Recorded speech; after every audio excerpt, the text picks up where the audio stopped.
Bonjour à tous, bienvenue sur ce nouveau live aujourd'hui dédié à la réforme spécifique à la PACES. Vous le savez, cette année, en plus de Parcoursup, les modalités autour de l'admission et pour la suite de la PACES changent et on va vous expliquer tout ça. Donc moi, je suis Hélène, responsable de programme dans l'Institut La Caravelle, dédiée à vous aider dans votre orientation et dans cette dernière ligne droite de Parcoursup. Je co-animerai ce live avec Valérie, qui est professeure en PACES. Donc, je lui laisserai la parole tout à l'heure pour le détail de la réforme de la PACES. Le temps que tout le monde nous rejoigne un petit peu, je vais juste faire un dernier rappel sur Parcoursup. Ça prendra pas très longtemps. Ensuite, on rentrera dans le vif du sujet. Donc, un dernier rappel sur les dates de Parcoursup. Il y a deux grosses dates dans cette première étape qui sont très importantes. La première, c'est celle du 13 mars. Les vœux ferment sur Parcoursup. N'hésitez pas à nous dire bonjour si vous nous regardez, nous dire d'où vous venez, en quelle classe vous êtes, etc. Quelles sont vos questions? On y répondra tout au long du live. Donc, le 13 mars, fermeture des vœux sur Parcoursup. Ça ne veut pas dire que la plateforme ferme. C'est tout simplement que vous ne pourrez plus modifier vos vœux. Vous pourrez en supprimer si vous le souhaitez, mais vous ne pourrez ni en échanger ni en rajouter. Donc, à valider bien avant le 13 mars. Deuxième date très importante, celle du 31 mars. Là, cette fois-ci, c'est la plateforme complètement qui ferme. Vous ne pourrez plus rien faire. Donc, ce qui veut dire que vous avez quand même 2 semaines entre le 13 et le 31 pendant lesquelles vous pouvez compléter vos dossiers de candidature sur Parcoursup, mettre vos lettres de motivation, les pièces complémentaires qu'on vous demande, votre CV en ligne, etc. Donc, en tout cas, vous avez encore un bon mois devant vous pour rédiger vos lettres de motivation. Ensuite, deuxième étape, donc là qui n'est vraiment pas tout de suite, du 22 mai au 25 juin, vous aurez le premier tour de résultats par rapport aux vœux que vous avez formulés sur Parcoursup. Vous aurez à chaque fois 7 jours pour prendre la décision de conserver ou de ne pas conserver ce vœu.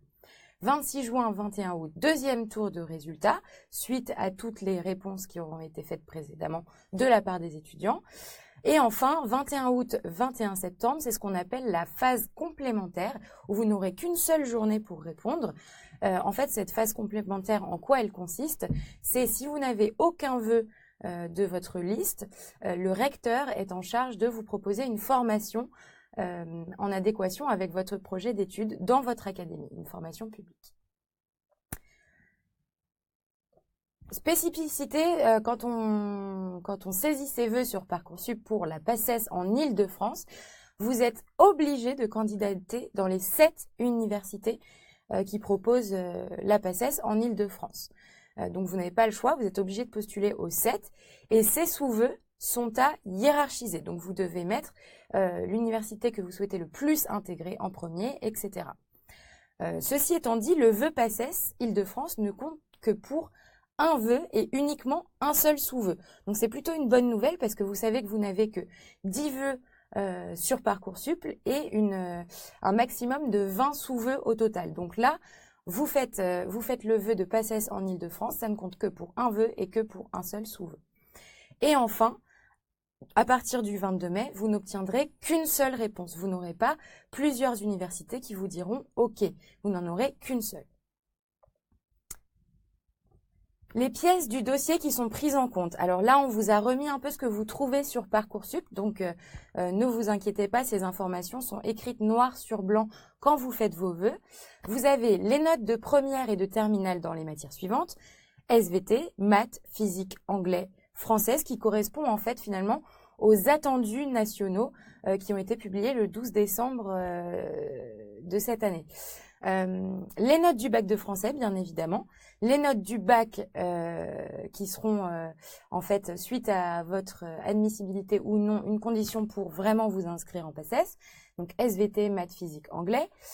L'intitulé et la mention du bac. Si vous êtes en orientation, la filière post-bac dans laquelle vous êtes. Votre projet professionnel qui correspond en fait à la lettre de motivation. Le projet de formation motivé qu'on vous demande dans vos vœux. Et la fiche à venir, je vais juste rentrer en détail avant de vous laisser avec Valérie sur cette fiche à venir, parce que c'est quand même très très important de bien comprendre à quoi elle sert. Donc cette fiche à venir, elle est dématérialisée, elle est renseignée par le lycée, là du 14 au 31 mars, donc les 2 dernières semaines de mars, là où en général se déroule votre conseil de classe du 2e trimestre. Donc elle sera automatiquement mise sur Parcoursup par votre lycée. Qu'est-ce qu'elle contient finalement? Elle contient des éléments qui sont communs à tous vos vœux, que vous postuliez en PACES, en IUT, en BTS, etc. Pour chaque discipline enseignée au lycée, vous aurez la moyenne des 2 premiers trimestres, ainsi que votre classement dans la classe et l'appréciation des professeurs principaux. Il y aura aussi des éléments différenciés selon les vœux formulés. Donc là, c'est adapté par rapport aux vœux que vous faites, à l'inverse de ce que je viens de vous dire précédemment. Donc, vous aurez l'appréciation des enseignants pour chaque discipline. Donc, comme je vous le disais, maths, physique, SVT, français, anglais. L'appréciation et l'avis du chef d'établissement vis-à-vis de tous les vœux que vous aurez formulés. Voilà pour ce qui est du rappel sur Parcoursup, du dossier, etc. N'hésitez pas si vous avez des questions pendant le live, on y répondra tout au long. Maintenant, je laisse Valérie rentrer dans le vif du sujet, la réforme de la PACES. Qu'est-ce qui vous attend cette année? Je lui donne mon micro, on y est dans une minute. On fait une petite transition et j'arrive avec vous. Profitez de ce temps technique pour nous rejoindre et pour nous poser toutes vos questions sur Parcoursup, sur la réforme en médecine, sur toutes les angoisses que vous avez au jour d'aujourd'hui. Donc, bonjour. Donc, effectivement, comme vous disait Hélène, moi, je suis professeure en PACES depuis une vingtaine d'années maintenant et j'y enseigne particulièrement la biologie cellulaire et la biochimie sur quasiment toutes les facultés, sur les 7 universités en Île-de-France. Et donc, moi, je suis là aujourd'hui, comme vous l'indiquait Hélène, d'une part pour entrer un petit peu plus dans le détail sur cette PACES One ou Alter PACES et sur les modifications qui sont instaurées pour l'année prochaine, en étant bien conscient qu'au jour d'aujourd'hui, on est à peu près au même niveau d'information que vous, qu'il y a encore des choses qui restent un petit peu floues et que le discours que je vous tiens aujourd'hui est amené à évoluer au cours des semaines et des mois qui suivent, raison pour laquelle il est fondamental aussi que vous restiez en contact avec nous et que vous n'hésitiez pas au jour d'aujourd'hui à poser l'ensemble de vos questions puisque mes réponses pourront être appelées à évoluer au cours des mois qui suivent et n'hésitez pas également à prendre contact avec le CPCM ou avec mes études et Caravelle si vous souhaitez pouvoir avoir un maximum d'informations tout au long de cette évolution. Nous reprendrons contact également avec vous à travers des lives ou à travers des phonings pour vous coacher et vous suivre autant que faire se peut tout au long des semaines à venir. Donc, il y en a peut-être parmi vous qui me connaissent déjà, qui ont eu l'occasion de me rencontrer sur des JPO ou des salons, auquel cas n'hésitez pas, faites-moi un petit coucou pour me dire que vous êtes présents. J'ai répondu à un certain nombre de questions aussi dans la semaine au téléphone et je vous ai invité à nous rejoindre ce matin puisque vous avez peut-être mûri votre réflexion et vous êtes peut-être arrivé à un certain nombre de questions nouvelles. Donc effectivement, sur 5 universités pilotes l'année prochaine, que sont Paris 5, Paris 6, Paris 7 et Paris 12, donc excusez-moi, 4 facultés pilotes l'année prochaine, une réforme qui va consister en réalité à favoriser un petit peu les primants qui arrivent dans la mesure où le redoublement sur ces 4 facultés pilotes l'année prochaine n'est plus autorisé. Donc pour d'une part ne pas défavoriser les doublants et ne pas pénaliser ces primants qui arrivent du lycée, il a été décidé sur ces 4 universités pilotes l'année prochaine dans lesquelles le redoublement n'est plus permis de vous garantir une place quelque part malgré tout, donc via une augmentation du numerus clausus dans les universités dont je suis en train de vous parler. Les autres universités, très certainement, s'aligneront sur les résultats de ce pilotage de l'année prochaine et c'est l'année suivante qu'à leur tour, elles stopperont le redoublement dans leurs universités. D'accord? Donc, comment cela va-t-il se passer concrètement pour les primants? Alors, les étudiants qui sont cette année déjà en première année de médecine conservent, eux, bien évidemment, leur droit au redoublement. Donc, ce dont on va parler là concerne vraiment vous qui êtes au lycée actuellement et qui entrez en PACES l'année prochaine. soit vous êtes classé directement et vous avez votre place tout de suite l'année prochaine pour passer en deuxième année de médecine. On est tranquille, c'est parti pour vous. Autre cas de figure, vous êtes non classé pour entrer en deuxième année de médecine, mais vous avez la moyenne. Dans ces cas-là, la PACES 1 ou Alter PACES vous reconnaît cette première année que vous venez de passer à l'université de médecine et vous oriente par la suite vers une L2, c'est-à-dire vers une licence scientifique, non pas donc à l'intérieur de votre faculté de médecine, mais en intégrant une université scientifique. Alors, moi, mon avis de professeur en ce qui concerne ça, je pense qu'on ne fait que déplacer le problème, il faut en être conscient parce que vous allez partir vers une L2 scientifique dans une faculté de sciences qui n'est pas votre faculté de médecine, qui a assurément un très bon niveau d'enseignement et un très bon niveau scientifique, mais qui, malgré tout, en termes de connaissances et en termes de méthode de travail, n'a strictement rien à voir avec ce que l'on attend de vous en réalité lorsque vous êtes en médecine. En licence, il travaille dans un conditionnement en vue d'un examen. En PACES, vous travaillez dans un conditionnement en vue d'un concours avec un nombre de places fermé au final. Et les connaissances ne sont pas nécessairement les mêmes non plus. Ensuite, l'idée, c'est qu'à l'issue de cette première année en faculté de sciences, vous allez passer une deuxième année en faculté de sciences, qu'on appelle la L3, à l'issue de laquelle, et il faut bien être conscient qu'au jour d'aujourd'hui, on ne sait absolument pas en quoi cela va consister. Nous avons hier appelé pour vous au numéro vert de Parcoursup pour avoir un maximum d'informations. Alors effectivement, au jour d'aujourd'hui, il est question en L3 d'instaurer un concours. Donc déjà, c'est un concours, c'est-à-dire que là encore, il y a un nombre de places fini. Tous les étudiants ne pourront pas y parvenir. Un concours dont la nature au jour d'aujourd'hui n'est absolument pas connue et qui permettrait donc à certains étudiants ayant bénéficié de cette passerelle en faculté de sciences de réintégrer la PACES en deuxième année.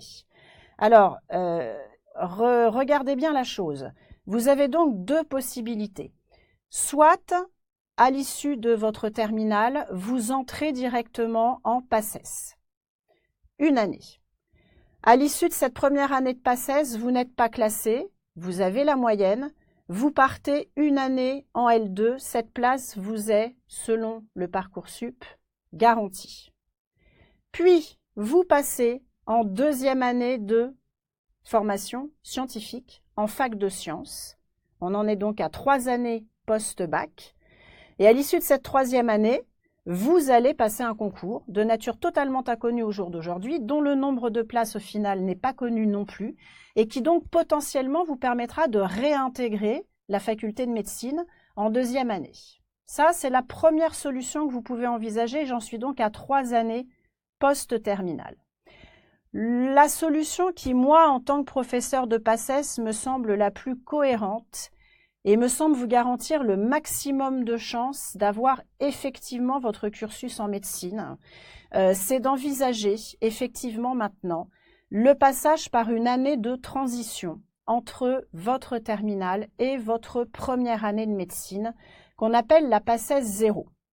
Alors, je vais vous expliquer bien évidemment ce en quoi cela correspond et comment vous devez procéder par rapport à votre dossier d'inscription sur Parcoursup. Alors, on en est au jour d'aujourd'hui, au vu des différents retours phoning que j'ai pu avoir avec vous.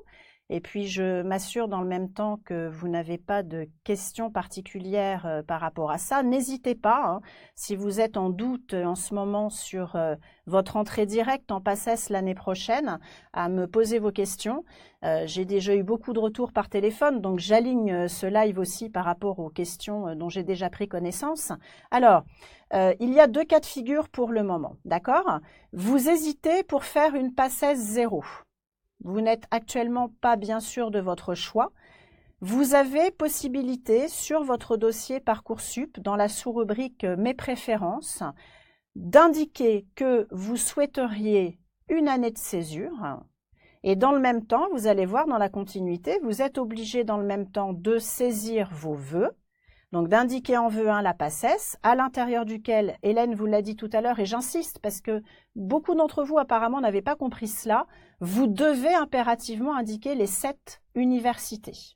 On est bien d'accord, hein. Si vous n'en indiquez que 3 et qu'aucune des 3 ne vous prenne, votre vœu 1 est terminé, vous allez être basculé automatiquement en vœu 2. Donc si réellement vous voulez entrer en médecine, je dirais à l'issue, peu importe la faculté dans laquelle vous allez vous retrouver, l'important est que vous parveniez à conduire ces études en médecine, vous devez impérativement indiquer les 7 universités. Alors, vous allez bien évidemment, physiquement parlant, les écrire dans un certain ordre. Je vous indiquerai tout à l'heure que vous n'avez aucune garantie de vous retrouver dans la faculté que vous avez inscrite en premier choix.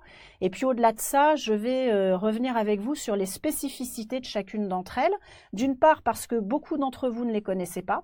D'autre part parce qu'il va être fondamental de tenir compte de ces spécificités pour rédiger votre lettre de motivation. Et enfin, au jour où vous aurez votre affectation définitive, il sera fondamental pour vous d'être réellement conscient de ce que cette faculté attend de vous, afin dès le J1 d'être dans les bons rails pour travailler comme il le faut dans cette faculté et y optimiser vos chances de réussite. D'accord? Bien, pour le moment, j'ai l'air d'être super claire puisque je n'ai pas de réponse particulière. Donc je continue. Peut-être qu'au fur et à mesure de mon avancée, les questions et les hésitations vont venir. Donc n'hésitez pas là encore et intervenez avec moi en direct pour poser vos questions. Donc j'étais dans ce premier cas de figure où vous hésitez ou bien vous avez déjà quasiment finalisé votre dossier et vous avez coché cette année de césure et émis vos vœux en parallèle. Pas d'inquiétude. Si à la fin, cette année de césure vous est refusée. J'espère que vous avez bien compris que l'année de césure peut vous être autorisée, elle peut ne pas. Si on refuse votre année de césure et que vous êtes absolument certain de vouloir passer par une PACES 0, n'ayez aucune inquiétude. Vous refusez dans ces cas-là l'affectation qui vous est donnée par le Parcoursup. Vous faites votre PACES 0 l'année prochaine et l'année suivante, dès lors que vous disposez, que vous avez validé votre baccalauréat, vous pouvez à tout moment réintégrer des études dans l'enseignement supérieur à travers le Parcoursup. Donc ceux qui en sont déjà à cette étape, peu importe, jusqu'au dernier moment, vous gardez libre choix sur ce que vous souhaitez faire par la suite.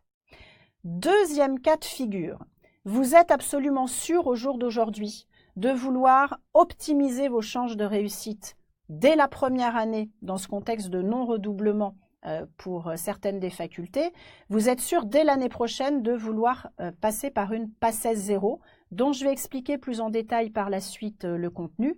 Dans ces cas-là, et nous avons téléphoné donc hier au numéro vert de Parcoursup pour avoir confirmation de ceci, il n'est pas utile de remplir cette année le dossier Parcoursup.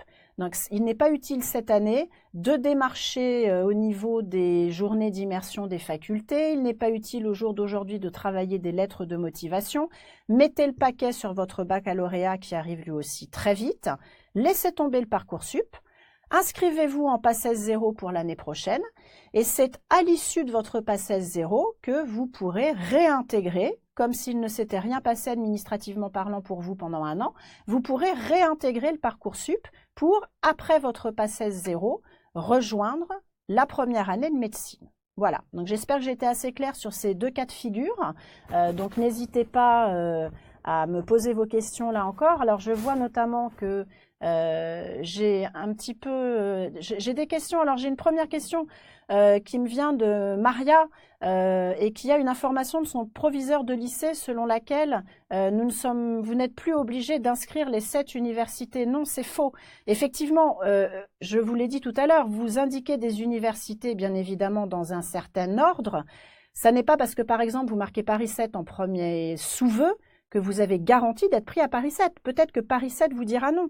Si en deuxième sous-vœu vous avez mis Paris 6, elle peut vous dire non aussi. Si vous n'avez pas écrit les autres facultés, eh bien vous n'avez pas de place en PACES. Donc bien évidemment, le fait de marquer les 7 universités augmente vos chances que l'une d'entre elles au moins vous accorde une place. Donc là, Maria, j'espère que ma réponse est très claire. J'insiste et je confirme tu dois indiquer les 7 universités. D'accord? Alors après, par exemple, et je vais y revenir par la suite, admettons que vous ayez un niveau scientifique, on va en parler après, qui vous permet de suivre un enseignement médical à Paris 7, par exemple, mais qui ne vous permet pas de suivre cet enseignement dans une faculté de haut niveau scientifique comme Paris Descartes. Et il se trouve qu'à fine, tu es affecté à Paris Descartes. Ça n'est pas grave. Tu auras à ce moment-là à nouveau 2 choix. Soit tu te dis, très bien, je suis prise à Paris Descartes, je dois faire avec, vous n'avez tout simplement pas le choix.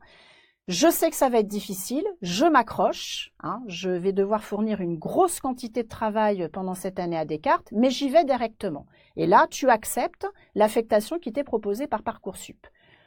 À l'inverse, réellement, tu te rends compte que tu n'as pas les capacités et les compétences pour t'en sortir dès la première année à Paris Descartes, et à côté de ça, tu es convaincu de vouloir faire ta carrière en médecine.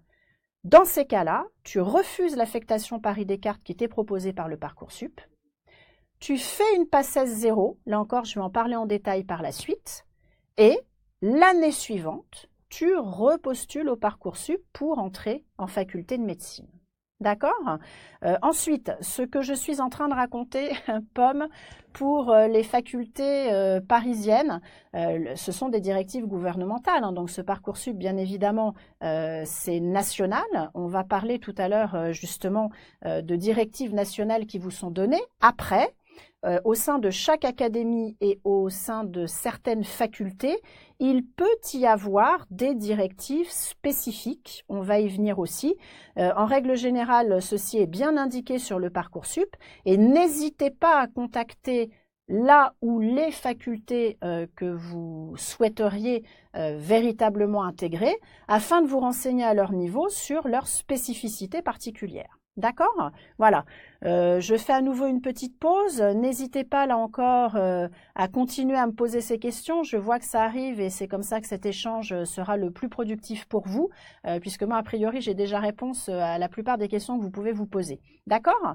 Donc, moi, je reviens sur cette PACES 0 pour les gens qui ne se sentent pas prêts dès l'année prochaine à intégrer une université avec 4 desquels vous n'aurez plus cette autorisation à redoubler. Et n'oubliez pas là encore que vous n'avez pas garanti de vous retrouver dans la faculté que vous avez indiquée en premier sous-vœu. Alors, qu'est-ce que cette PACES 0 et quelle est la différence avec la passerelle L2 qui vous est proposée par l'Alter PACES et pour laquelle vraiment, moi, en tant que professeur en PACES, je trouve que ça n'est pas le chemin le plus pertinent à suivre, puisque véritablement, vous allez découper de l'université de médecine. Et là encore, j'insiste, en L2, ça ne sont pas les mêmes connaissances, ça ne sont pas les mêmes modalités d'enseignement, ça ne sont pas les mêmes méthodes de travail. Et là encore, le concours en L3 au jour d'aujourd'hui, on ne sait absolument pas de quelle manière il va se passer. Donc moi, personnellement, je trouve que le risque est mal calculé. Et j'aurais plutôt tendance à vous orienter vers une PACES 0. Alors la PACES 0, c'est quoi? C'est une année blanche, administrativement parlant, d'accord?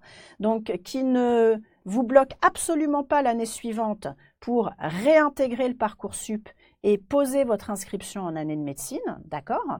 C'est simplement une année pendant laquelle, en disposant d'un statut d'étudiant, d'accord? Puisque ça, c'est une demande qui est faite auprès du rectorat. Vous disposez d'un statut étudiant, ce qui veut dire que, notamment, vous pouvez faire une demande de bourse si vous avez besoin, bien évidemment, financièrement de cela pour rejoindre ces prépas qui, c'est le système qui l'a voulu, sont payantes, bien évidemment.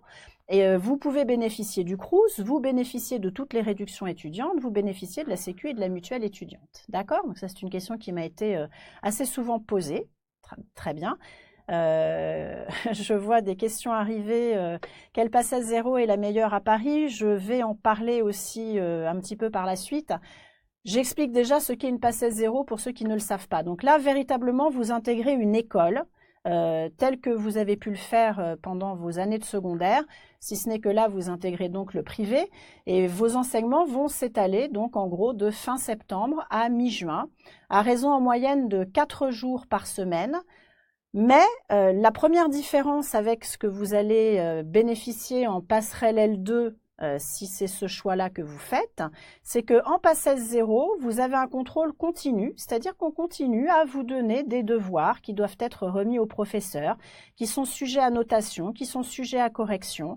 vous allez avoir une modalité de contrôle continu, excessivement régulière et soutenue, comme vous serez appelé à le faire en PACES par la suite en première année de médecine, puisque chaque semaine, le lundi en général, vous aurez eu vendredi, samedi, dimanche pour revoir vos cours de la semaine et pour nous poser vos questions, vous aurez un entraînement continu et régulier sur l'ensemble des matières enseignées dans la semaine, avec un examen blanc le lundi. La PACES 0, l'autre avantage par rapport à la L2, c'est que ce sont des professeurs spécialisés en PACES. Pour les professeurs du CPCM, la plupart d'entre eux depuis plus de 20 ans, qui sont soit des professeurs qui enseignent déjà en université de médecine, soit des personnes comme moi qui sommes docteurs en ce qui me concerne en biologie cellulaire et moléculaire, c'est-à-dire que j'ai soutenu une thèse, j'ai passé un postdoc, j'ai une expérience pratique de la paillasse et j'enseigne en PACES avec des débuts à Descartes depuis maintenant plus d'une vingtaine d'années. Donc nous baignons dans ce contexte de la médecine. Pour le coup, nous sommes informés au jour le jour des évolutions justement inhérentes à toutes les réformes qui se mettent en place en ce moment et nous sommes parfaitement conscients et des connaissances et de la méthode de travail que vous devez acquérir faculté par faculté, puisqu'on va voir par la suite de ce live que chaque faculté a un concours qui lui est propre. Je sais que ça va étonner certains d'entre vous qui avaient une fausse idée de la chose, ça n'est pas un concours commun, loin de là. Le concours est propre à chacune des facultés et donc à partir de là, bien évidemment, la méthode de travail que vous allez devoir adopter au cours de l'année va dépendre de la faculté dans laquelle vous êtes affecté. Alors, quand vous choisissez de faire une PACES 0, bien évidemment, on ne sait pas à terme dans quelle faculté vous allez être affecté. Donc, on ne peut pas orienter cette PACES 0 vers une faculté plutôt qu'une autre. L'idée est donc que, en termes de connaissances, nous allons prendre le plus petit dénominateur commun à toutes les facs, puisqu'il y a bien sûr des bases de connaissances qui sont inculquées dans toutes les facultés. Ce qui fera la différence ensuite, c'est le degré de détail et le degré de complexité avec lequel ces connaissances vous seront données dans chacune des facs. Donc le premier objectif d'une PACES 0, avec des professeurs spécialisés en PACES, c'est de balayer tranquillement pendant un an les 8 unités d'enseignement de la PACES. Ensuite, je vous l'ai dit tout à l'heure, c'est acquérir dans son travail la rigueur, l'endurance et la régularité, sans laquelle vous ne pourrez pas réussir votre année de médecine. Enfin, la PACES 0, ce qui ne sera pas le cas là encore, j'insiste, en L2, va vraiment vous formater à la méthode de travail que vous devez adopter en médecine pour réussir votre première année. Enfin, tout au long de cette année, nous sommes là bien évidemment pour vous suivre de manière individuelle, puisque vous allez être au sein de petits groupes au CPCM avec 20 étudiants maximum, de telle sorte que nous vous connaissons très bien. Vous avez chacun des antécédents, des connaissances, des difficultés différentes. Nous allons vous suivre tout au long de l'année. Il y aura également des conseils de classe auxquels vos parents seront, desquels vos parents seront informés par la suite à travers des livrets. Vous serez représenté par un étudiant au niveau de ces conseils aussi. Et puis tout au long de l'année, nous faisons un bilan avec vous de l'évolution de vos connaissances et de vos compétences. Et dans le même temps, tout au long de l'année, à chaque point de cours, nous vous indiquons pour ces points de cours principaux quelles sont les spécificités de chacune des facultés de médecine. De telle sorte que cela vous donne une année supplémentaire pour prendre connaissance de ce que vous êtes, de quelles sont vos compétences, vos capacités et de quelles sont vos difficultés. Vous avez une année pour prendre connaissance tranquillement des spécificités inhérentes à chacune des facultés. L'objectif étant au final, à travers ce travail personnalisé avec vous, d'établir la meilleure adéquation que l'on parvient à ressortir entre ce que vous êtes vous et ce que demande une université. Et donc à la fin de cette PACES 0, on vous accompagne dans votre demande Parcoursup et on vous indique dans quelle faculté il nous semble qu'a priori vous optimisiez vos chances de réussite. Si là encore, malheureusement, vous ne vous retrouvez pas dans votre faculté de prédilection, peu importe, puisque tout au long de votre PACES 0, vous aurez bien compris ce qu'attend de vous chacune des universités, vous aurez été formaté à travailler médecine et pas faculté scientifique, et bien évidemment, nous restons en contact avec nos étudiants par la suite pendant leur P1 pour les aider, là encore, à optimiser leurs chances de réussite au concours. Voilà, je marque une petite pause pour voir si sur cette PACES 0, vous avez des questions particulières. Alors bien sûr, aujourd'hui, y aura-t-il un passage sur les doublants l'année prochaine pendant le live? Bien évidemment, aujourd'hui, je ne vais pas pouvoir répondre à toutes vos questions. Il y en a en plus qui sont très longues et que je n'ai absolument pas le temps de lire pour le moment. Quoi qu'il en soit, donc ce live, vous pourrez y avoir accès en replay par la suite sur le site de la Caravelle et sur le site du CPCM. Et bien évidemment, les questions qui n'auront pas été traitées pendant le live, je me charge d'y répondre par la suite sur notre page Facebook. Donc pas d'inquiétude au cas où je n'ai pas répondu à toutes vos questions aujourd'hui. Alors, en ce qui concerne les PACES 0, il y en a effectivement sur la région parisienne plusieurs qui vous sont proposés pour le moment. Je n'ai pas pour objectif aujourd'hui d'entrer dans cette comparaison-là.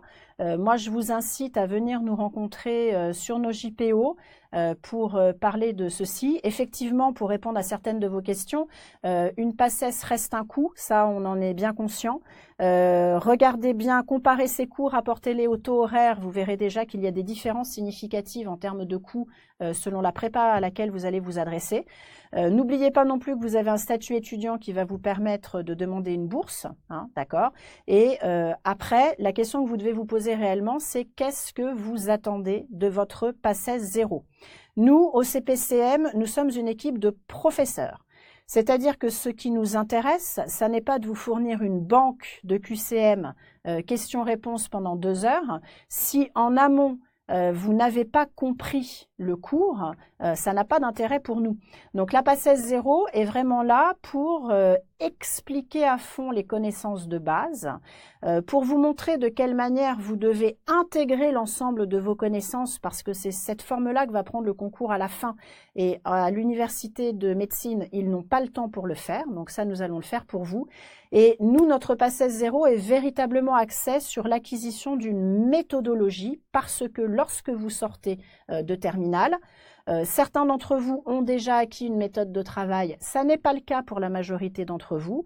Et quoi qu'il en soit, la méthode de travail que vous avez acquise au lycée n'a pas grand-chose à voir avec celle qui va vous être demandée par la suite en PACES. Donc moi, je vous incite, pour faire votre choix là-dessus, à nous appeler, à venir nous rencontrer sur nos JPO, à aller sur nos vidéos en Facebook. Vous prendrez connaissance de chacun de nos professeurs qui vous expliquent les spécificités de l'unité d'enseignement dont ils sont en charge. Et à travers ces vidéos, vous prendrez conscience de nos convictions pédagogiques et de la manière dont on conçoit cet enseignement. Voilà. On peut également aussi vous mettre en contact avec d'anciens étudiants qui sont passés par notre PACES 0 et qui sont dorénavant en première année de médecine et qui, à mon sens, seront les meilleurs interlocuteurs pour vous, futurs étudiants. Voilà. Donc, je rejette un petit coup d'œil. Et oui, je redis bien, hein, Eden, et puis vous êtes nombreux à me poser la même question. Je confirme, hein, vous n'avez absolument aucune garantie de vous retrouver affecté dans la faculté que vous avez inscrite en premier choix. Au jour d'aujourd'hui, la manière dont les affectations vont se conduire au final auprès de la faculté, en réalité, personne n'a connaissance de ces modalités d'affectation. En plus, ne soyez pas naïfs. On sait très bien que même si des directives gouvernementales sont posées d'ici au mois de juillet, très souvent, il y a une tambouille interne à la faculté qui s'opère et les tenants et les aboutissants des affectations ad fine, on ne les connaîtra très certainement pas plus que vous. Donc, gardez bien en tête le fait que vous ne serez pas forcément affecté dans votre faculté de prédilection. Alors, si vous décidez d'entrer en PACES directement l'année prochaine pour rejoindre ça, il va effectivement falloir que vous rédigiez une lettre de motivation. Il n'est pas question de faire une lettre de motivation pour chacune des 7 universités. Votre lettre de motivation, elle est générale par rapport à votre vœu 1 qui est la PACES. Cependant, Si bien évidemment vous avez en prédilection une faculté plutôt qu'une autre, ça peut être Paris 6, Paris 7, Descartes, peu importe, l'idée est quand même d'orienter cette lettre de motivation au plus possible vers les connaissances et compétences qui sont demandées par cette faculté.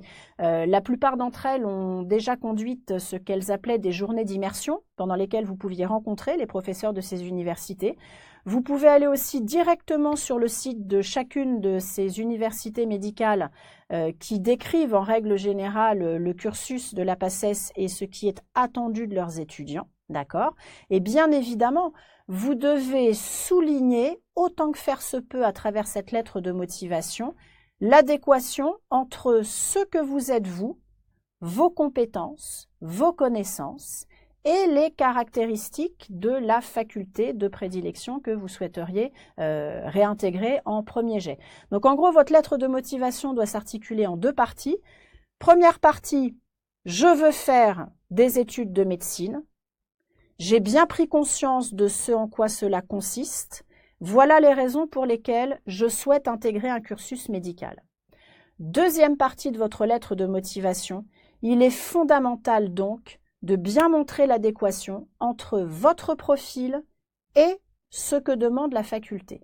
C'est bien pour ça qu'on demande fin mars à vos professeurs de lycée et aux chefs d'établissement de vous remettre un ensemble d'appréciations qui seront transmises aux facultés. Vous pouvez également, nous c'est ce que l'on demande au niveau du CPCM, afin de mieux vous connaître et de mieux vous orienter par la suite, vous pouvez nous transmettre ces appréciations de telle sorte que nous vous connaissions un petit peu mieux et puis que nous vous indiquions a priori dans quelle faculté vous auriez le plus de chances de réussite. Le point géographique n'est pas le point le plus important à mon sens à considérer en premier lieu. D'accord? Alors ensuite, sur votre Parcoursup, donc là je me suis contentée de reprendre des choses qui sont écrites noir sur blanc au niveau de votre formulaire, on vous parle d'attendus nationaux, où là effectivement, on vous définit cela comme étant, donc on est bien pour répondre à la personne qui me parlait de Montpellier par exemple tout à l'heure, on est bien sur des attendus nationaux, d'accord, qui concernent absolument toutes les facultés et toutes les académies de France, et on vous demande connaissances et compétences nécessaires pour réussir dans la filière choisie. C'est ça qu'il faut que vous arriviez à mettre en avant, et il y a certaines universités qui précisent ces attendus nationaux. Vous trouverez ces informations aussi sur le Parcoursup. Si vous ne le trouvez pas sur le Parcoursup, allez les chercher sur le site de la faculté qui vous intéresse. Et puis, vous avez aussi une rubrique dans votre dossier Parcoursup qui s'intitule « Les éléments pris en compte par la formation pour l'examen des vœux ». Voilà, tout est dit.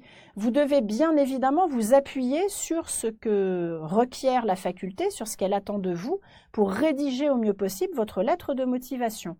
Les étudiants qui ont un doute, alors il y en a qui sont très bien coachés dans certains lycées, ils ont vraiment des sessions réservées pour la préparation de ces lettres de motivation. Il y a d'autres étudiants qui ne sont pas suivis auprès de leur lycée pour cette rédaction.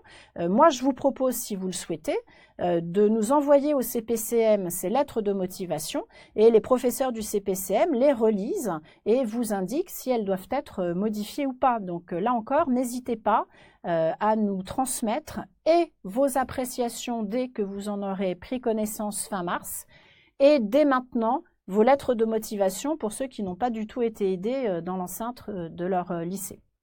Voilà, donc j'espère que sur ces points-là, j'ai été suffisamment claire. Je rejette un petit coup d'œil. Et oui, il n'y a pas de classement pour les universités. Hein. Vous êtes nombreux à vous poser la question. Vos profs de lycée aussi, évidemment. Oui, la PACES 0 est valable pour les autres formations que la formation médicale, hein, bien évidemment, dans ce sens où vous avez de toute façon un tronc commun qui va vous faire en fait la première partie de votre concours mi-décembre, que vous choisissiez par la suite la filière médecine, la filière kiné, la filière dentaire ou la filière maïeutique, ce tronc commun, mi-septembre à mi-décembre, vous allez tous passer par ce tronc commun. Donc là, bien évidemment, quel que soit votre spé pour la fin, la PACES 0 y vient. Ensuite, en ce qui concerne les spécialités, L'ensemble des prépas sont bien sûr plus axés sur la spécialité médecine, puisque la grande majorité d'entre vous, c'est la spécialité que vous choisissez. Maintenant, nous avons, nous, par exemple, une personne qui travaille avec nous qui est pharmacien, donc qui est tout à fait à même de parler avec vous et de vous orienter sur la filière pharma. Et nous sommes en contact avec des étudiants qui ont fait dentaire ou qui ont fait maïeutique, que vous serez appelés à rencontrer régulièrement et qui pourront vous guider dans cette transition par rapport à votre filière semestre 2. Voilà, je recompulse à nouveau à peu près mes questions. Je pense que sur l'ensemble des questions que je vois pour le moment, j'ai répondu à peu près à toutes d'entre elles. Si tel n'est pas le cas, je vous dis pas de panique, moi je prends du recul, je relis vos questions et puis je vous répondrai sur notre page Facebook. Les universités provinciales, Nancy, Metz ou autres, vont-elles entrer dans cette démarche Île-de-France? Je pense, oui, qu'à terme, on tend vers cela, effectivement, pas pour la rentrée prochaine, puisqu'on est juste sur 4 universités pilotes en Île-de-France pour le moment, mais si cette expérience porte ses fruits l'année prochaine, bien évidemment, il y a de fortes chances, ou risques, comme vous l'entendez, qu'elle s'étende de manière nationale aux autres académies. Voilà. Donc, je vais continuer à vous donner pour le moment donc quelques petits conseils sur votre lettre de motivation. Et là encore, n'hésitez pas à nous la transmettre si vous souhaitez une relecture. Donc, renseignez-vous bien sur ce que la faculté attend de ses étudiants. Il y a effectivement des attendus nationaux, il y a des attendus qui sont spécifiques à certaines universités. Faites votre bilan de compétences. D'accord? Il est fondamental que vous preniez conscience de vos connaissances, de vos capacités et des matières qui vous attirent le plus. Montrez l'adéquation entre la fac et votre profil sur la base de ces attendus nationaux dont je viens de vous parler. Et puis, j'ai eu l'occasion d'avoir par téléphone des étudiants qui m'ont indiqué avoir déjà fait des stages dans des laboratoires, où il y a des étudiants qui ont la chance aussi de bénéficier à l'intérieur de leur lycée de cours particuliers qui leur font une petite introduction, qui leur montrent un petit peu ce en quoi consiste la PACES. Bien évidemment, ces petites formations ou ces stages dont vous avez pu bénéficier pendant votre terminale sont un plus pour vous et bien évidemment vous devez à travers votre CV d'une part et à travers votre lettre de motivation par la suite mettre en avant tout ce qui peut vous distinguer de tout autre candidat et qui est en adéquation parfaite avec les spécificités demandées par votre faculté. Au-delà de ça, une lettre de motivation est quelque chose qui se prépare. Ça n'est pas quelque chose que vous allez faire en une soirée, d'accord? Elle est excessivement importante, elle va conditionner beaucoup de choses. Il faut que ces lettres de motivation soient le plus complètes possible, tout en restant malgré tout attractives. Il faut que vous arriviez à sortir du lot et à montrer votre personnalité bien particulière à travers cette lettre, tout en restant synthétique. Il n'est pas question de faire 3 pages de lettres de motivation.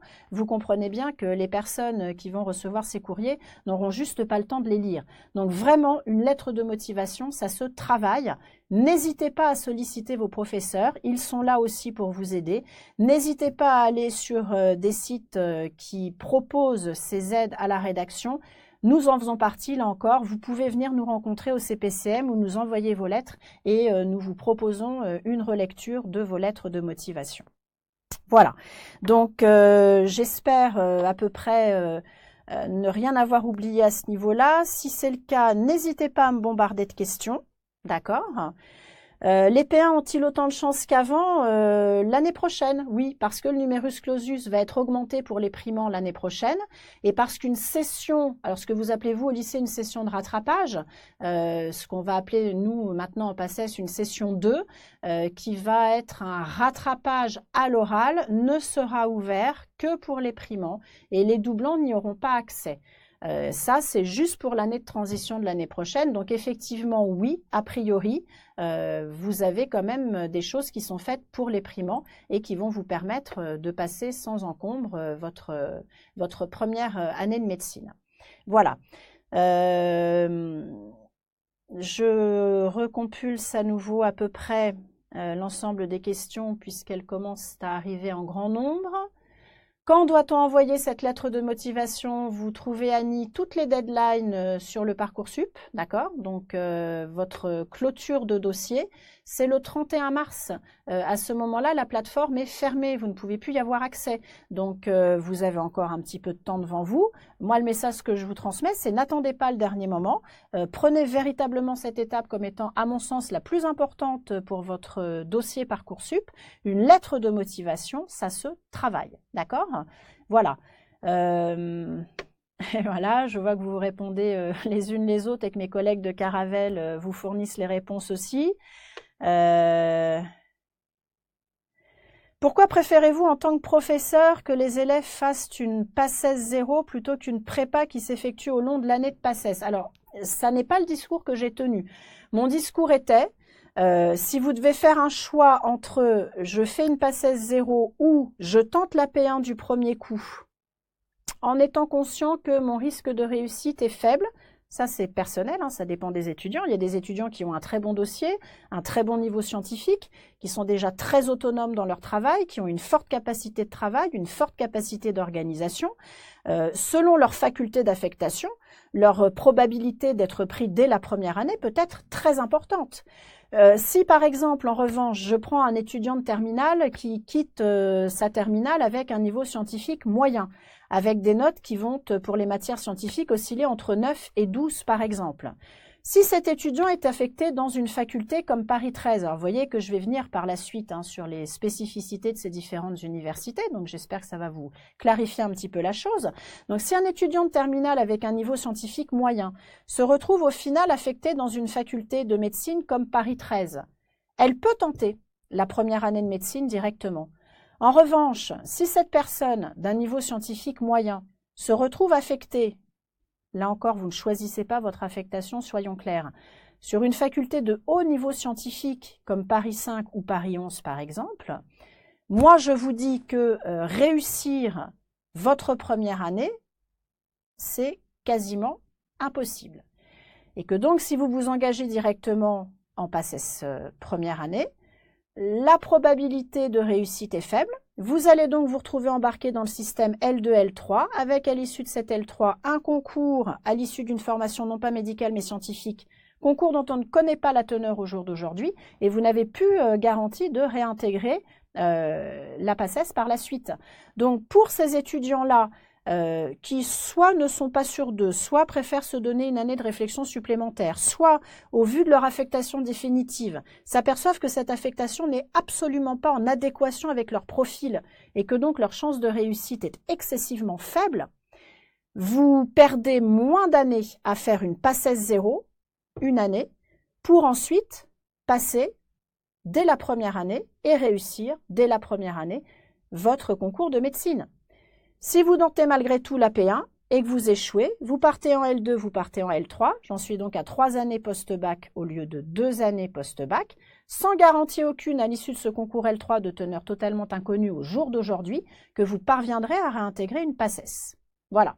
Donc, je vais continuer en vous présentant les spécificités de chacune des facultés, qui ne sont pas nécessairement claires pour chacun d'entre vous, et qui vont peut-être vous aider justement à rectifier certains choix que vous avez pu faire jusqu'à présent, qui sont là aussi pour vous aider à trouver la meilleure adéquation entre votre profil et une ou plusieurs des universités scientifiques, et qui, dans le pire des cas, vous met dès aujourd'hui, dès à présent, pardon, dans l'optique, ok, je suis affecté dans cette faculté-là, ça n'est pas celle que je souhaitais en priorité, mais c'est là que je me retrouve, mais je m'y retrouve en toute connaissance de cause. Je sais ce que je vais devoir fournir dans cette faculté-là, et donc je suis dans les bons rails dès le départ. Donc, on peut classer ces universités en fonction, d'une part, de la difficulté des matières scientifiques, qui vont être les mathématiques, la physique, la chimie et la biologie. Les biostats se retrouvant la plupart du temps au second semestre. Et on va également pouvoir classer ces facultés en fonction de la densité de par cœur qu'elles vous proposent. Donc, on vous a reproduit sur ces PowerPoint pour chacune des facultés le nombre de places ouvertes sur la plateforme et que vous retrouverez inscrit sur votre Parcoursup. Alors, l'Université Paris Diderot ou Paris 7 est une faculté qui a un niveau scientifique, toute matière scientifique confondue, hein, qui est très abordable. Y compris pour des étudiants qui quittent leur terminale avec un niveau scientifique plutôt moyen, d'accord ? Il faut être conscient qu'il y a une grosse densité de par cœur, et là, c'est un par cœur véritablement au mot à mot, hein, c'est-à-dire que vous allez avoir des polis d'enseignement qui peuvent être très conséquents en volume et en nombre de pages et que on va construire les questions à choix multiples au jour du concours en recopiant mot à mot les phrases de ce poli. Donc il y a un degré dans l'apprentissage du par cœur qui est excessivement volumineux, qui est important à Paris 7. J'attire aussi votre attention sur la chose suivante et on voit que ceci s'amorce à peu près depuis 2 ans maintenant. Il est question que Paris 7 fusionne à terme avec l'université Paris 5, Paris Descartes. Et oui, elles ont déjà au second semestre au niveau des spécialités des parties de concours qui sont en commun. Et on tend de plus en plus vers cette fusion. Des cours qui n'existaient pas au préalable à Descartes, mais qui existaient à Paris 7, ont été introduits à Descartes l'année dernière. Le niveau en physique à Paris 7 a monté il y a 3 ans de ça. Le niveau en chimie augmente aussi. Et il a été indiqué aux étudiants à Paris 7 cette année que la biologie, elle aussi, tend vers ce qui est demandé à Paris Descartes, c'est-à-dire qu'on va introduire progressivement dans cette biologie Paris 7 qui pour le moment n'était qu'une approche à simple par cœur, on va introduire progressivement dans cette partie biologie de l'analyse de documents et une approche plus réflexionnelle. Donc la fusion P5-P7, ça n'est pas pour la rentrée à venir, c'est possible pour la rentrée suivante, d'accord ? Mais cette fusion va avoir lieu. Donc attention, le Paris 7 que l'on connaissait il y a quelques années de cela tente à augmenter progressivement son niveau pour rejoindre le niveau de Paris 5, Paris Descartes. D'accord ? Donc voilà, je continue à suivre les questions. Laissez-moi terminer donc pour le coup la présentation de chacune des facultés. L'idée étant que justement, elles doivent vous aider a priori après, WIDED, à faire votre choix. Si tant est qu'on puisse parler d'un choix, hein, mais en tout cas à orienter votre lettre de motivation au vu des spécificités de la faculté qui vous attire a priori le plus parce qu'elle correspond le plus à votre profil. Alors, si je passe à l'autre extrême actuellement, mais je vous dis faculté qui tente à fusionner avec Paris 7, c'est l'université Paris Descartes, Paris 5, pour laquelle, là encore, le nombre de places octroyées vous est ici indiqué. Alors oui, effectivement, elle a sa réputation, et je la confirme, c'est la faculté qui présente le plus haut niveau scientifique, toute matière confondue, que ce soit dans l'unité d'enseignement 1 qui regroupe la chimie et la biochimie, que ce soit dans l'unité d'enseignement 2 où vous trouvez la biologie cellulaire, ou l'unité d'enseignement 3, physique, biophysique. D'autre part, les coefficients pour chacune de ces 3 UE sont les mêmes. C'est-à-dire qu'il faut que vous parveniez à être relativement homogène sur chacune de ces 3 matières. Vous ne pouvez pas vous dire je vais privilégier par exemple l'UE2 et puis je peux moyenner un petit peu plus les autres matières. C'est difficile de se classer de cette manière-là à Paris Descartes. Donc, il faut que vous fassiez le bilan avec vos professeurs de lycée qui sont ceux, en l'état actuel des choses, qui vous connaissent le mieux. Et il faut que vous leur demandiez clairement, est-ce que vous me sentez capable de tenir un cheminement scientifique? Est-ce que j'ai une bonne réflexion scientifique? Est-ce que je suis apte à conduire une analyse de documents? Peut-être que les professeurs qui ont le plus traité ça avec vous pour le moment sont vos professeurs de SVT. Est-ce que vous êtes capable de formuler une problématique? Est-ce que vous êtes capable, à partir de cette problématique, de la mettre en approche expérimentale et de comprendre l'expérience qui est conduite pour répondre à cette problématique? Est-ce que vous êtes capable de conduire l'analyse du document et d'en sortir un certain nombre de conclusions et de faire le lien entre ces conclusions et la problématique initialement posée? Si votre professeur de SVT ou autre professeur de lycée vous confirme que vous avez cet esprit scientifique et que vous êtes capable de conduire cette réflexion, vous pouvez tendre vers des universités qui proposent ce type de réflexion. Le niveau le plus haut étant Paris Descartes, oui, mais on va voir qu'il y a des facultés un petit peu intermédiaires qui sortent du par cœur véritablement ce que j'appelle moi un petit peu le par cœur bourrin, hein, c'est-à-dire où toute matière confondue, ça ne sera que du par cœur. Il y a quand même des facultés qui, bien sûr, proposent ce par cœur, ça on le trouve dans toutes les facs, mais qui vous proposent aussi un petit peu une analyse expérimentale, une analyse de documents, beaucoup plus simple qu'à Paris Descartes, complètement abordable et qui pourrait vous convenir mieux finalement qu'une faculté à pur par cœur. Donc voilà, Paris Descartes, il faut être conscient que c'est la faculté au jour d'aujourd'hui qui est la plus médicalisée.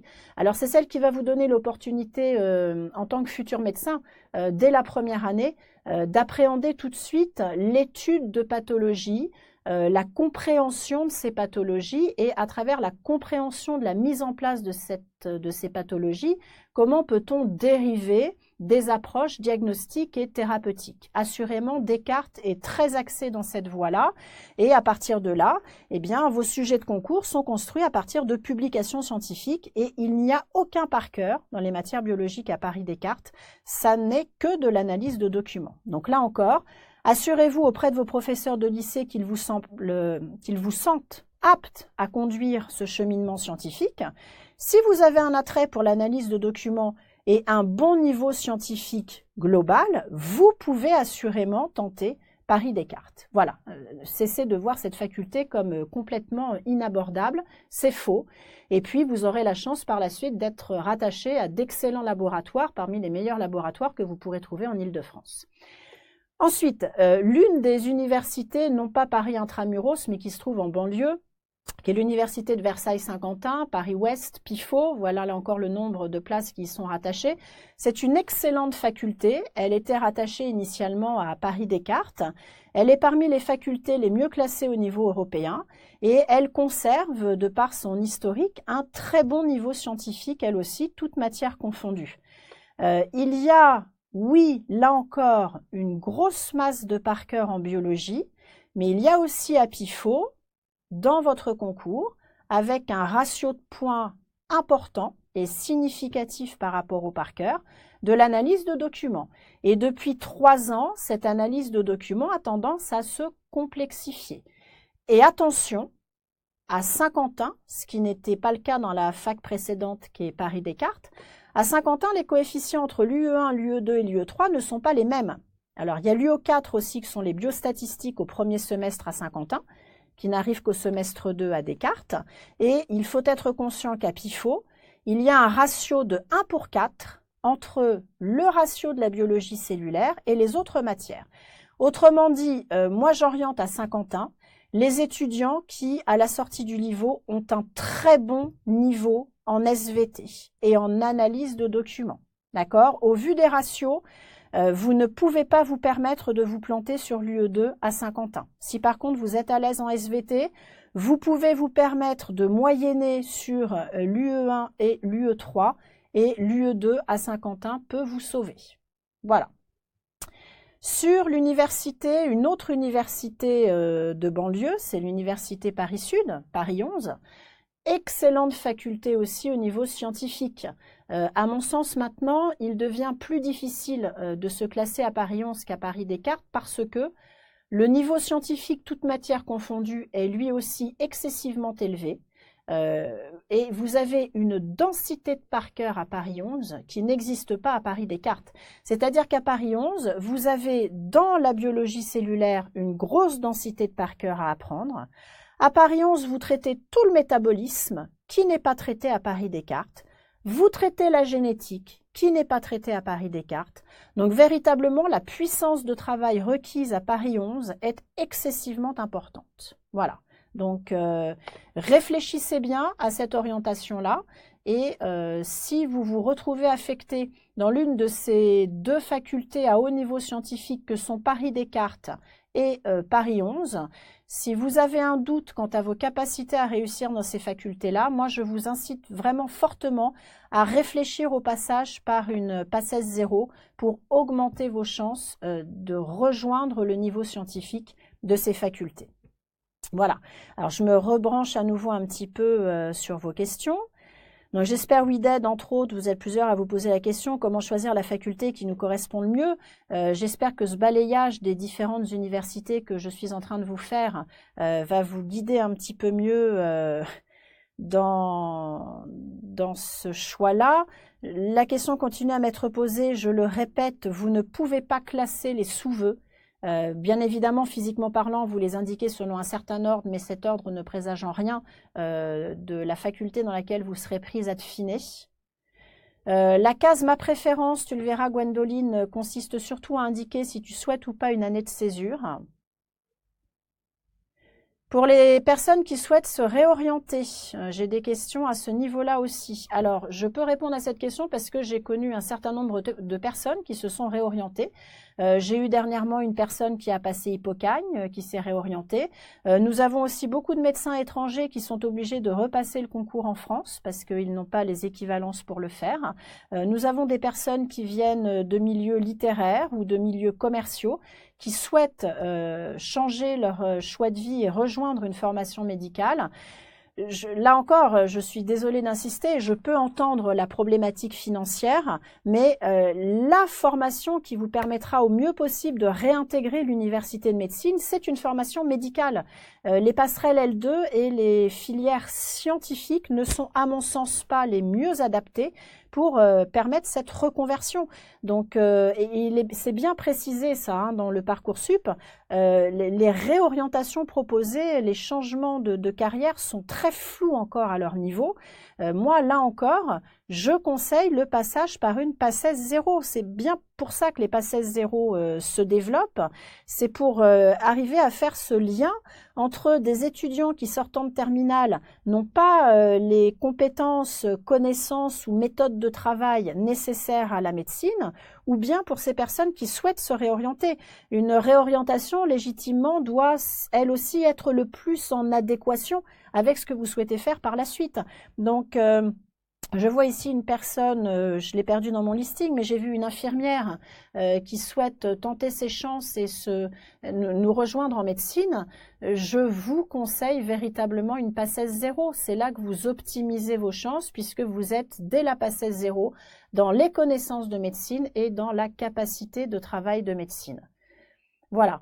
Je vois que des gens continuent à nous rejoindre. Donc, alors Annie, comment rédiger la deuxième partie de la lettre de motivation? Je pense qu'on va on va en reparler à la fin de cet exposé d'une part, et puis ça, c'est une petite rédaction qu'on pourra vous proposer aussi sur nos pages Facebook avec un plan et les points clés que vous devez souligner à travers votre lettre de motivation. Alors le pourcentage d'augmentation du numerus clausus n'est au jour d'aujourd'hui pas connu dans toutes les facultés. Il semblerait qu'à Paris Descartes, il passe à 20% pour l'année prochaine. J'insiste de manière transitoire. Nous n'avons pas connaissance des chiffres au jour d'aujourd'hui dans toutes les facultés. Bien évidemment, toute information qui vont nous parvenir dans les semaines et les mois à venir vous seront transmises à travers nos pages Facebook. Est-ce que je pense qu'un bac STMG ouvre beaucoup de portes? La question est bien trop large pour que je puisse y répondre. Donc là, Clément, si tu as possibilité de nous rencontrer, si tu trouves en région parisienne, ça me semblerait plus sympa qu'on décante un petit peu ensemble ton dossier et qu'on y réponde de manière plus précise. Voilà. P5, 6, 7 et 12, oui, ce sont effectivement les facultés pilotes qui sont concernées l'année prochaine. Je pense que les autres les rejoindront l'année suivante. Voilà, bon, je retombe à peu près sur toutes les mêmes questions, donc je vais poursuivre la présentation des facultés pour vous aider justement à rédiger vos lettres de motivation et puis pour que vous soyez bien conscient de ce qui vous attend au final en fonction de votre affectation.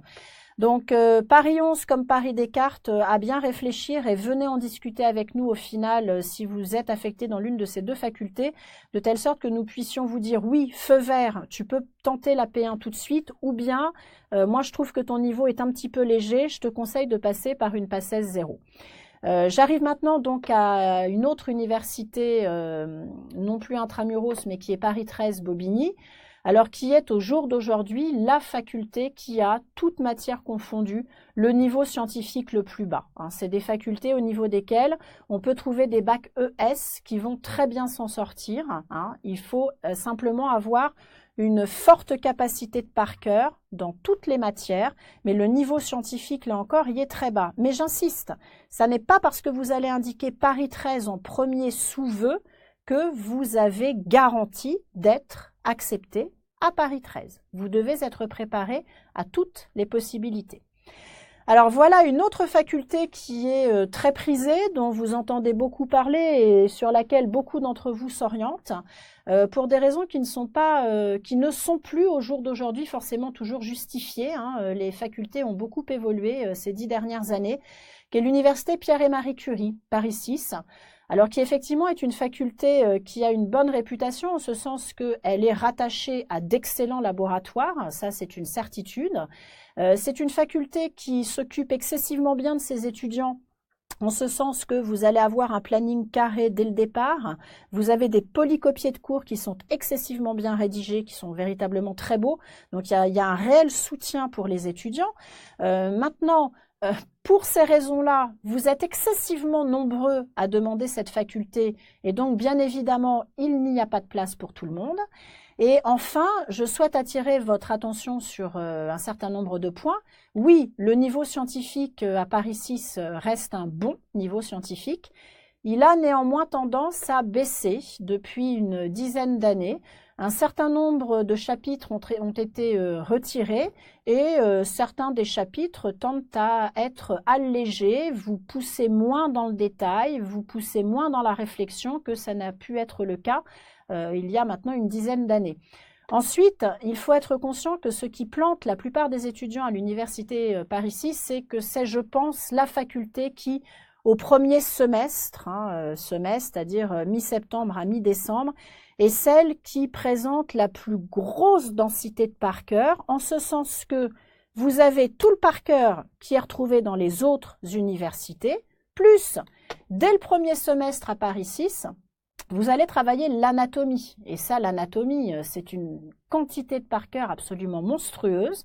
Et vous avez à Paris 6 l'embryologie, qui est la biologie de la reproduction, ou BDR, qui est abordée dans toutes les autres facultés, plus la biologie du développement. Et donc, là encore, vous démultipliez la masse de par cœur à ingérer à Paris 6, contrairement aux autres facultés parisiennes. Donc voilà, un certain nombre d'étudiants que j'ai pu rencontrer ou avoir au téléphone avaient quand même des idées assez fausses sur cette université Paris 6. Donc j'espère là avoir un petit peu clarifié les choses. Là encore, n'hésitez pas à me poser des questions si ce que je suis en train de vous dire vous questionne ou vous heurte un petit peu par rapport aux connaissances que vous pensiez avoir. Oui, bien sûr, vous pouvez réussir en PACES avec un bac STL, bien évidemment, j'ai eu plusieurs étudiants qui y sont parvenus. Vous devez, là, dans votre lettre de motivation, vous axer sur l'expérience pratique que vous avez acquise à travers ce bac et les connaissances en biologie que vous avez que n'ont pas les étudiants qui sortent d'un bac général. Et pour le coup, Eden, moi je te conseille de focaliser sur les facultés qui ont une approche expérimentale de la biologie et pour lesquelles le coefficient de l'UE2 est parmi les plus importants. Une fac comme Saint-Quentin, par exemple, pourrait très bien te convenir. Si tu n'es pas prise à Saint-Quentin, tu peux tout à fait t'en sortir aussi avec un bac STL. J'ai vu plusieurs personnes réussir en PACES pour cela. Je vous remercie à vous de me remercier pour mes réponses. J'espère parvenir à répondre à la plupart d'entre elles. J'essaie de les compulser en même temps que je vous parle. Je pense à peu près avoir répondu à la plupart d'entre elles. Donc, je continue à vous présenter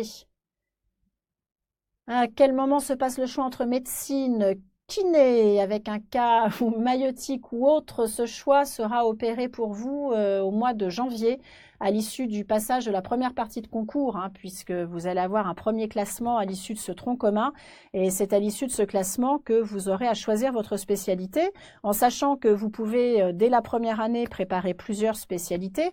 À mon sens, 2 suffisent largement. Au-delà, c'est un travail énorme et vous risquez de tout perdre. Et là encore, une discussion qu'on pourrait avoir, mais ça va être un petit peu trop long pour aujourd'hui.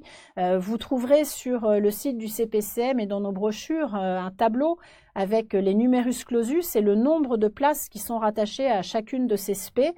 Faites bien attention au fait que le nombre de places et la probabilité de vous classer dans une spé est très différente d'une faculté à une autre. J'ai rencontré par exemple sur des JPO un étudiant qui voulait Paris 13 parce qu'il habite à côté de la fac. Donc je lui ai dit très bien, pourquoi pas, sauf qu'au cours de la discussion, cet étudiant me dit qu'il est sûr à 200% de faire kiné. Kiné à Paris 13, vous avez 6 places. Et oui, donc il vaut peut-être mieux s'éloigner un petit peu de son domicile. Très franchement, 1 heure de transport le matin, 1 heure le soir, c'est largement jouable avec des études en médecine, mais viser une faculté au niveau de laquelle le nombre de places ouvertes dans la spécialité qui vous intéresse est la plus importante. Hein. Voilà en gros ce que je peux en dire pour le moment, sans vouloir aller très loin. Oui, Paris 11 reste une fac bien évidemment polyvalente, avec une formation polyvalente et intégrée en médecine, malgré effectivement un très bon niveau scientifique. Les deux ne s'opposent pas, ils sont complètement en cohérence l'un avec l'autre. Voilà. Alors je vais, oui, donc j'ai répondu à cette question. Vous pourrez choisir plusieurs filières. N'allez pas au-delà de 2 à mon avis. Au-delà de ça, la préparation devient difficile et vous risquez pour le coup de vous retrouver sans aucun classement à la fin. Voilà. Donc pour Pierre et Marie Curie Paris 6, je pense vous avoir à peu près tout dit. Je passe maintenant sur une autre faculté de banlieue qui est l'université de Créteil, Paris 12, qui a eu pendant longtemps une mauvaise étiquette et qui est en train assurément depuis 3 ans maintenant de relever le niveau et qui devient une bonne faculté. Alors, le niveau scientifique n'est pas parmi les plus élevés au jour d'aujourd'hui, mais il est, j'insiste, en train d'augmenter significativement. Le programme à Paris 12 est excessivement volumineux. C'est une des grosses entraves que nos étudiants rencontrent dans cette université. Et je l'ai dit à mes étudiants cette année, il semblerait que le message ne soit pas passé et qu'ils aient été surpris au jour du concours. Pourtant, ça n'est pas faute d'avoir été prévenu. L'analyse de documents et la réflexion en biochimie dans l'UE1 à Paris 12 deviennent dorénavant importantes. C'est-à-dire que les sujets à Paris 12 maintenant en biochimie, sur la forme, ressemble au sujet de Paris Descartes, c'est-à-dire que ce ne sont plus des QCM, questions de cours indépendants les uns des autres. On vous construit un problème intégré, à l'intérieur duquel vous allez trouver du métabolisme, de l'enzymologie et la détection et l'étude de mutations au niveau de vos chromosomes, et vous avez des questions qui dépendent les unes des autres et qui forment un problème intégré. Donc on commence à voir à Paris 12 une approche plus expérimentale et plus médicalisée de la biochimie qui a surpris beaucoup d'étudiants ces dernières années parce que confronté également à un programme excessivement volumineux. Voilà. Donc, avant de clôturer ce live, je vous laisse quelques minutes pour pouvoir me poser encore, si vous le souhaitez, des questions. J'en profite, moi, pour compulser à nouveau l'ensemble des questions qui m'arrivent de plus en plus sur ce live. J'essaie de répondre au maximum d'entre elles. Là encore, si je n'ai pas le temps de le faire aujourd'hui, je me chargerai d'y répondre sur notre page Facebook et bien évidemment, vous n'hésitez pas à nous contacter pour que l'on puisse discuter de cela ensemble et parvenir à vous répondre au mieux possible. Bon, il me semble être parvenu à répondre majoritairement à la plupart de vos questions. Alors avant de conclure, j'ai une question qui m'est posée à laquelle j'ai beaucoup de mal à ne pas répondre, donc je vais le faire. Oui, il y a plusieurs prépas en Île-de-France qui proposent soit un suivi continu pendant votre première année de médecine, soit d'intégrer à la sortie de votre lycée une PACES 0. Le CPCM en fait partie, donc moi je peux rapidement vous présenter les spécificités du CPCM sans entrer dans un discours concernant les autres prépas, ça n'est pas à moi de le faire. Le CPCM, donc, ses particularités sont les suivantes. Première particularité, notre objectif à nous, professeurs, nous sommes des professeurs, je le rappelle, soit nous enseignons en faculté, soit nous sommes des docteurs en biologie cellulaire et moléculaire pour ce qui me concerne, de formation Descartes, ou des docteurs en pharmacien. Nous avons une expérience de la paillasse, nous avons une expérience de la pratique, nous avons une expérience des concours médicaux. Nous sommes passés par là avant vous, ce que vous ne trouverez pas dans toutes les prépas, puisqu'il y a certaines prépas au niveau desquelles ce ne sont pas des professeurs que vous avez en face de vous, ce sont des étudiants qui sont en 2e ou 3e année de médecine, qui pour certains d'entre eux vont se contenter, c'est l'objectif de beaucoup de prépas, de vous fournir une banque de QCM. Nous, notre objectif au CPCM n'est pas celui-ci. Nous défendons les convictions pédagogiques qui sont les suivantes. Nous partons du principe que vous ne pouvez pas répondre à des QCM si vous n'avez pas compris le cours d'amphi. Donc nous, en séance, avec vous, la première chose dont nous nous assurons, c'est que vous avez compris effectivement le cours d'amphi et que vous êtes parvenu à extraire d'une grosse masse d'informations le nécessaire, tout en vous débarrassant de ce qui n'est que détail et illustration, ce qui est un travail excessivement difficile pour vous, puisque vous n'avez pas cette habitude-là. Donc nous, professeurs, notre premier objectif, il est: l'étudiant a-t-il compris ce qu'il doit extraire de son cours, ce qu'il peut laisser de côté, et les connaissances sont-elles comprises et acquises?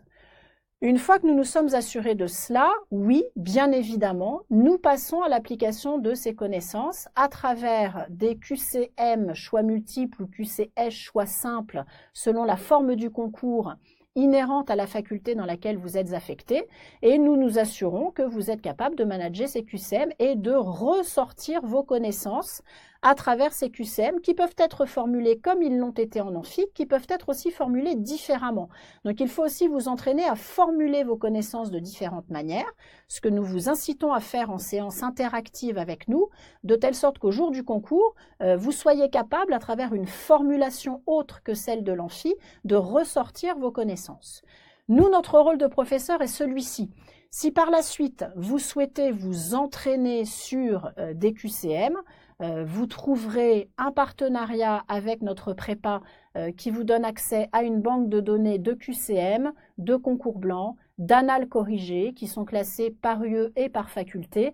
Et moi, mon rôle de professeur n'est pas de faire questions-réponses pendant 2 heures au tableau. Si vous n'avez pas compris votre cours en amont, cela ne m'intéresse pas.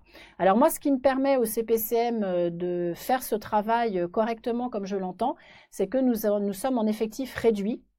Je vous invite à venir visiter nos locaux au boulevard Saint-Germain pour vous en rendre compte par vous-même. Nous limitons nos classes à 20 étudiants maximum, de telle sorte que nous puissions avoir un suivi personnalisé de chacun d'entre vous. Les groupes sont très hétérogènes. Certains d'entre vous ont des aisances en biologie, d'autres les ont en mathématiques. Et il faut que pour chacun d'entre vous, nous parvenions à vous aider et à combler vos lacunes qui restent, je le répète, excessivement personnelles. Donc ça, c'est notre objectif, et toujours dans cette logique-là, vous aurez l'opportunité au CPCM de rencontrer régulièrement un coach qui est un professeur HEC, qui a donc une grande expérience des concours et qui va travailler sur 2 pôles avec vous qui sont strictement fondamentaux en médecine. Le premier pôle, c'est le mental. Vous n'êtes tout simplement pas habitué à la forme concours. Certains d'entre vous vont sortir du lycée avec un très bon triplet de notes scientifiques et vont peut-être, aux premières notes en PACES, se retrouver avec des 4, 5, 6 sur 20. Vous prenez un gros coup au moral et en règle générale, vous ne savez pas comment gérer cet échec. Vous ne savez pas comment gérer votre stress et très souvent, c'est le stress plus qu'autre chose qui vous pénalise en médecine. Donc, notre coach est là pour vous apprendre à gérer ce stress, à rebondir sur un échec de telle sorte que la fois suivante, il se transforme en une réussite. Il est là également pour vous aider à organiser vos plannings de travail et vos plannings de révision quand vous êtes submergé dans cette masse d'informations de la PACES. Et puis, Greg intervient aussi, il a été coaché en amont par chacun des professeurs. Il intervient pour vous expliquer UE par UE comment vous devez travailler la matière dans laquelle vous vous trouvez. Voilà, donc voilà en gros les spécificités du CPCM que je peux vous ressortir. Après, là encore, je vous incite à nous contacter, à venir nous rencontrer sur nos JPO, à regarder les vidéos de nos professeurs sur notre site internet qui ont très bien décrit l'unité d'enseignement dont ils sont en charge et la manière dont ils conçoivent leur enseignement. Et donc, pour conclure, donc effectivement, les points principaux qui ont été abordés au cours de ce live, plus de redoublement dans 4 facultés pilotes l'année prochaine, P5, P6, P7, P12. Le choix d'entrer directement en PACES ou de transiter par une PACES 0 doit, à mon sens, être mûrement réfléchi et peut l'être jusqu'au dernier moment. Vous pouvez refuser l'affectation qui vous est proposée par le Parcoursup. De la même manière que si vous êtes inscrit dans un suivi continu en PACES avec notre prépa par exemple, vous pouvez absolument au tout dernier moment décider de basculer sur la PACES 0 selon la faculté d'affectation qui vous aura été préconisée, enfin donnée par le Parcoursup. Optimisez vos chances, vraiment, là vous êtes dans une période charnière jusqu'au 31 mars, vous êtes quand même en train de préparer 40 ans de votre vie, ne voyez pas juste le bout de votre nez et le concours à l'issue de la P1, d'accord? Le choix de la faculté va conditionner la suite de vos études avec notamment les laboratoires au niveau desquels vous serez rattaché et l'étiquette avec laquelle vous allez sortir qui est réelle sur le terrain, qu'elle soit ou non justifiée. Chaque faculté a une étiquette, il faut que vous en preniez conscience aussi. Optimiser vos chances, ça veut dire aller autant que faire se peut à la rencontre des intervenants qui peuvent vous aider. En premier lieu, à mon sens, vos professeurs de lycée, qui sont ceux qui vous connaissent le mieux au jour d'aujourd'hui. N'hésitez pas à faire un bilan de compétences avec eux. N'hésitez pas à les solliciter si vous avez besoin de leur aide pour la conception de votre CV ou de votre lettre de motivation. Allez vous immerger dans les journées d'immersion proposées par les facultés. Allez sur les sites de chacune des universités qui décrivent réellement ce qu'elles attendent de leurs étudiants et travaillez vraiment l'adéquation entre votre profil et la faculté au niveau de laquelle vous souhaiteriez en grande préférence être affecté. Et puis enfin, je vais clôturer ce live en compulsant un petit peu l'ensemble des questions afin de voir via cours par correspondance, lesquelles sont les mieux notées. Alors, bon ça, Isabelle, on pourra en reparler un peu plus directement par téléphone, ce sera plus simple. On a, oui, des formations en live class qui se développent dorénavant, donc c'est quelque chose dont on pourra éventuellement parler avec toi si tu nous contactes. Donc moi, pour conclure, je vais vous dire, n'hésitez absolument pas à vous connecter sur le site mesetudes.com ou sur le site cpcamprepa.com de notre prépa. Allez consulter nos pages Facebook. N'hésitez pas à nous appeler, à nous contacter, à venir nous rencontrer. Nous restons à votre écoute tout au long des semaines et mois à venir. Je vous souhaite donc bonne chance, bon courage, bonne continuation. Et je suis désolée pour les questions auxquelles je ne serai pas parvenue à répondre aujourd'hui.